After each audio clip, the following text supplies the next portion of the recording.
This is a story about two kinds of people. The people who buy, the customers in a competitive market, and the people who help them get what they want, the salesmen. We're all customers quite often, and we're all salesmen now and then. Salesmen of things and of ideas. And there's a lot to selling, anything. There are rules and ways of doing the selling job that have to be followed if we expect to be successful in a competitive market. Well, now, here's Don Evans. He's a pretty good young salesman. Lots of drive. Spends his time off the floor studying his product, planning his next day's work. Only trouble is, sometimes Evans thinks he has all the answers.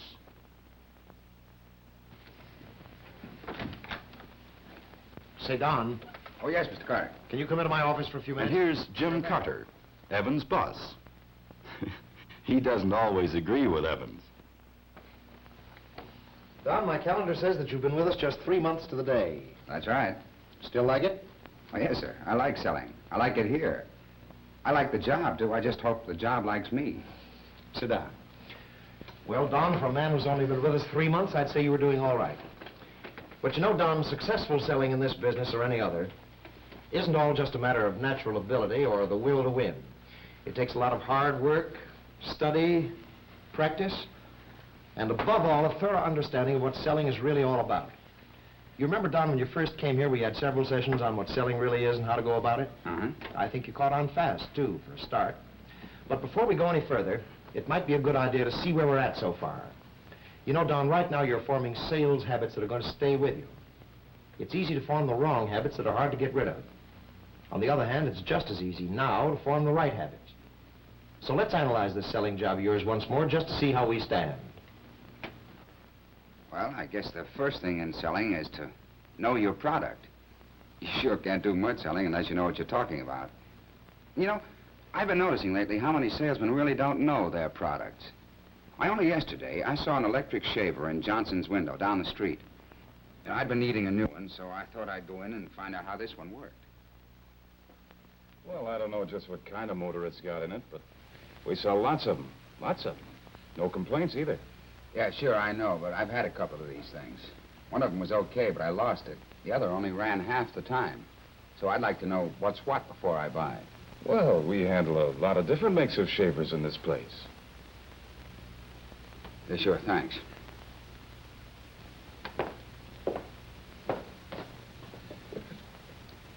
All that guy needed to make a sale was just a little information about his product. I was all ready to part with $20, but not without knowing what I was buying. And he didn't know his product, so he lost the sale. That's right, Don. Product knowledge is essential. But important as that is, what more do you need? Well, I remember we talked about a plan for selling. That's right, the 4-step sale. Of course, there are lots of ways of breaking down the steps in a sale. But for my dough, this 4-step plan of ours covers the ground. And Don, right out there on that business street, you can see those 4 steps at work all day long. Take, for example, the first step, finding prospects. All those people out there, they're prospects for all sorts of products. That's why those stores out there are located where the greatest number of people pass by. In other kinds of selling, of course, like ours, you have to go find the prospects yourself, most of them. You have to use every device under the sun to find people who can qualify as prospects for our product. Those other steps of the sale are being worked out there, too. Take the second step, creating the desire to own. That flapjack operation over there, creating the desire to eat in this case. The idea is to present your product to the prospects in whatever way appeals to them most, to make them want it. That flapjack boy has it, and it's the same idea no matter what the product. And take that kid over there. He has a prospect. He has created the desire to own. But unless he can get the man to part with a nickel, he's just been wasting his time. That's sometimes the toughest part of the job. But it's the payoff. That's right, kid. Make the old tightwad come across. There, that was a perfect example of the third step of a sale, getting the decision to buy. And there's an example of the final step, delivering the product right. By delivering the packages right to her car, the clerk has followed up his sale with a goodwill gesture that should bring the customer back again, and may help get her to send in her friends. Well, I think I've got those 4 steps pretty well in mind, Mr. Carter. And fact, I've got them all down right here. And in addition, I've tacked on some reminders of some of those other things we talked about. You know, the rules for handling people. Good, let's hear them. Ask questions. That's point number one. Seems like the only way you can find out how to handle a prospect is to ask questions that'll get him to give you the information you need. Let the prospect talk. That's the only way you can discover what he really wants, what he's interested in, whether you're on the way to selling him. That's right, Don. If you do all the talking, you get darn little help from the prospect. So you let him talk. What's your next point? Don't argue. Arguments just make people mad. You don't get people to buy things by making them mad at you. You try to set them straight, but not by arguing. In fact, you can win an argument and lose the sale. Yes, but, the old one, too. You tell the prospect, well, yes, that would seem to be the case, but there's another angle. You know, Don, using the yes, but is one way to avoid an argument and get the prospect thinking along your lines. Agree that what he says may be partly true, or used to be true, and then get in your licks. Repeat the objection. Then the prospect knows you've got it straight. Or maybe he'll back down a little, or even admit that this isn't his real objection at all. And finally, concentrate on the main objection. Answer it to the prospect's complete satisfaction. You can usually get him so he has to say yes when you ask for that order. Of course, there's probably a lot more to this business of handling people. Well, Don, that's all good stuff. You seem to have the right slant on a lot of things. But someplace along the line, you seem to have missed one of the most important points of all. Why, I thought I covered most everything here. Look, Don, you talk about rules for handling people. But just what are you trying to accomplish with these people, these prospects? What are you driving at? Well, I guess I'm trying to get them to buy the product. Sure. But why should they buy it? Why do they buy it? Well, because it's tops. Because it's got what they want. Got what they want. All right, now you're getting someplace. Well, what is it that they want? What do people want from any product? What are the buyer's interests? Why do people buy one product instead of another? What are you trying to prove to people with all your product knowledge and so on? I'm trying to get them to buy. Buy what? Well, the product, of course. Look, Don. You've got a whole mass of sales information stored up there inside your head, but you've forgotten what you're trying to accomplish with it. Think it over. What do people want from any product? What do they want out of life? What are the buyer's interests?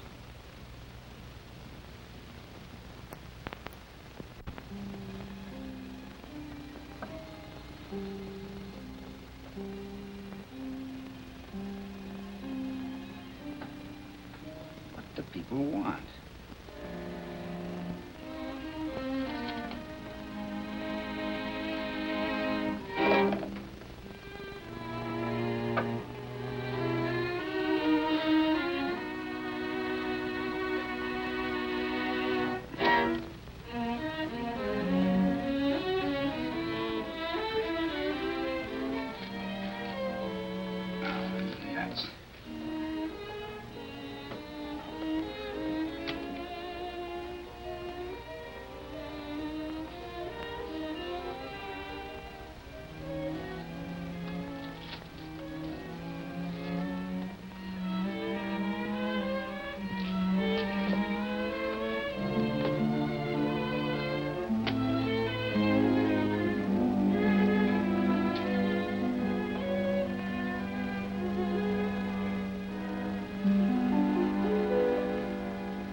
What do people want?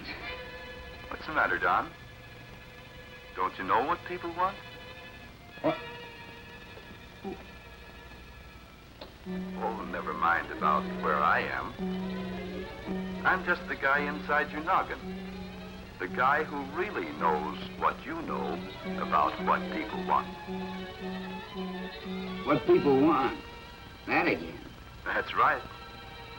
You know what people want. Take yourself, for example. How do you like to come home to an easy chair? A pleasant, warming fire in the fireplace. Just relax with your slippers.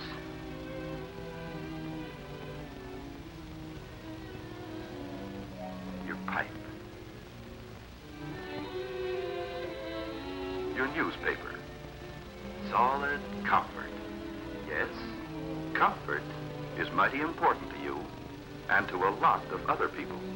That's one of the things you and lots of other people want. Then, take a mother with her child, her most priceless possession, her baby. What's the angle there? Why, the safety of that baby. Mother's only thought as she tucks her precious baby in. Safety from all harm. Safety through the night. Yes, safety is one of the most important things in the world to people. Sometimes safety is the only thing that really matters. On the other hand, why does a farmer use a windmill instead of a power pump? Economy. Fuel to run a windmill is free. Economy.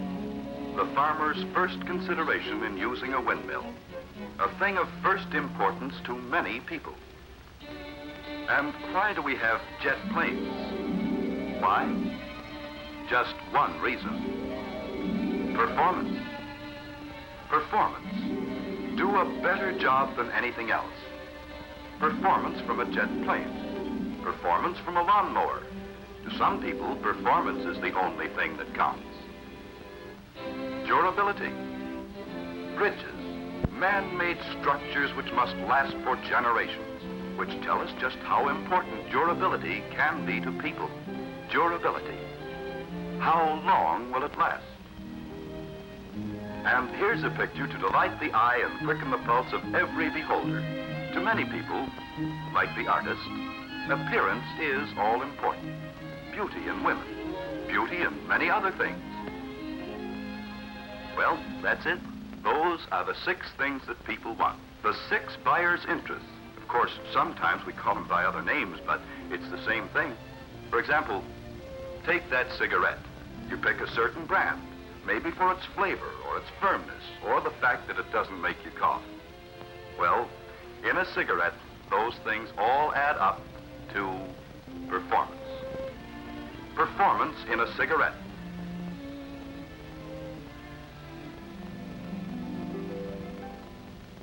Well, yeah, that's right. But doggone it, with my product, all I have to do is give a complete demonstration. If I do that, I've answered all 6 of the buyer's interests. Partly answered, Don.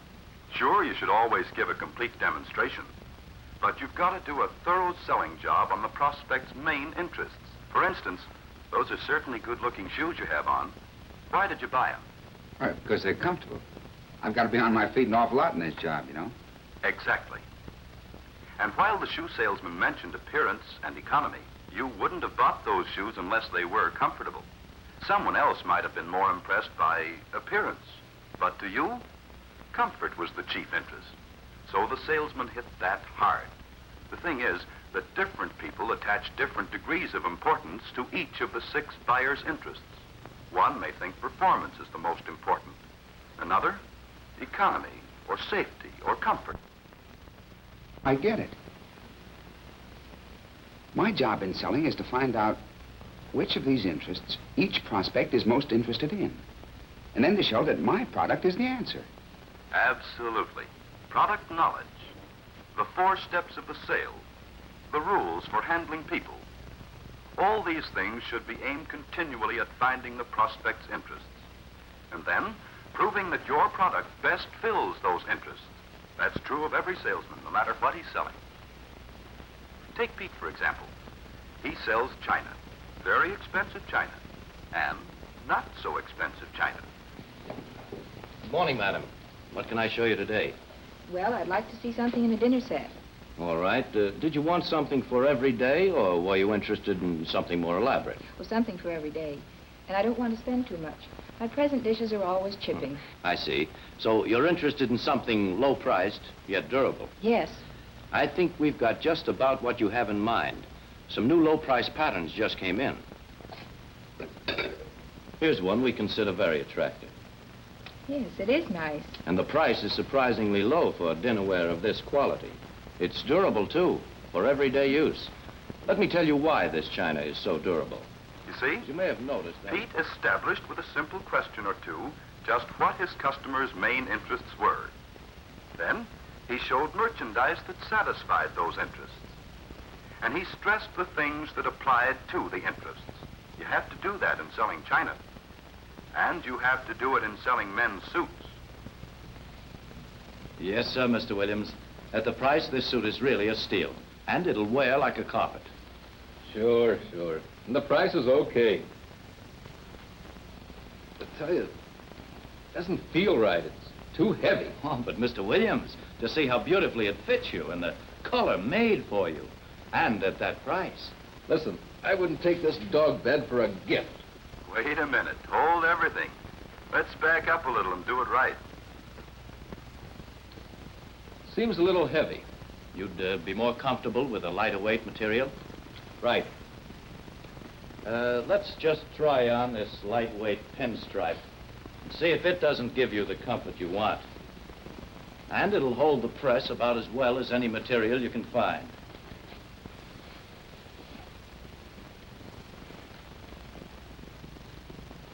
Well, this is better. Yes, that was better. When a prospect gives you a hint as to what his interests are, stay on the beam.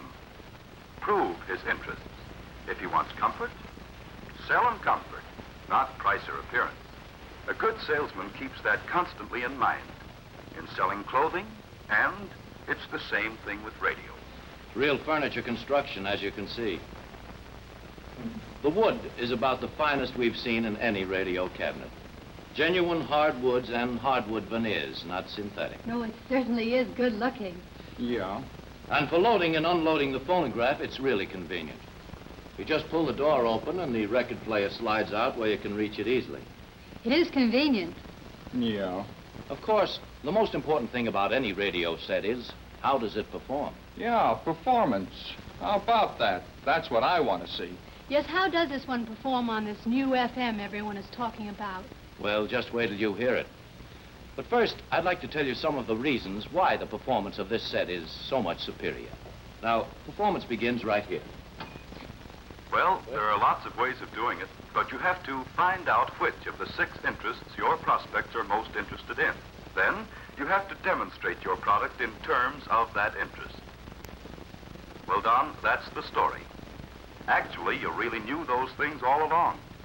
You just have to remember them all the time, at every step of the sale. Remember what people want. That's what Carter was talking about. The things people want. 6 buyers' interests. Comfort, safety, economy, durability, performance, and appearance. Yes, sir, that's it. That's the answer to what people want. All the product knowledge, the 4-step sale, the rules for handling people, they're all aimed at just one thing: finding out exactly what a prospect wants, and then proving that has it.